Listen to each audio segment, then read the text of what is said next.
Guys আজকে গিয়েছিলাম তৃতীয় সেমিস্টারের এক্সাম দিতে গিয়ে আমাদের সাথে যেগুলো হলো সব কিছু বলবো, তার আগে একটা লাইক করে দাও। এখন আমি বার হয়ে গেছি এক্সাম দিতে যাওয়ার জন্য, বাট এখানে একটু ওয়েট করছিলাম অটোর জন্য, আর অটোটা চলে এলো। এবার অটোটা চলে এসছে, বন্ধুদের জন্য ওয়েট করছিলাম, বন্ধুরাও চলে এলো। এবার আমরা বার হবো, দেখছেন এই বার হয়ে গেছি। এখন আমরা বাড়ি ফিরছি, এক্সাম দেওয়া হয়ে গেছে যেহেতু, তাই বাড়ি যাওয়ার পথে একটু ভিডিও করে নিলাম আপনাদের দেখানোর জন্য। এখানে নতুন একটা বন্ধু বসে আছে আমার, সাবির। আর এখানে আকাশটা কত সুন্দর লাগছে দেখুন, আরও সামনের আকাশটাও আরও ভালো লাগছে দেখুন। এই যে দেখছেন তো কত সুন্দর লাগছে আকাশটা, খুব সুন্দর লাগছে, তাই ভিডিওর মাধ্যমে তুলে নিলাম আপনাদের দেখানোর জন্য। আর এখানে আমরা একটু গান শুনছিলাম, শুনুন।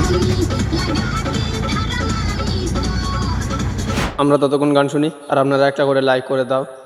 আর দেখো সবাই এর মধ্যে আছে, কাকে চেনো কমেন্ট করে জানাবেন।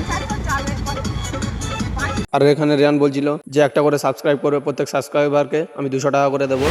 আজকে ছিল এই পর্যন্ত, নেক্সট ভিডিও দেখার জন্য সাবস্ক্রাইব করুন।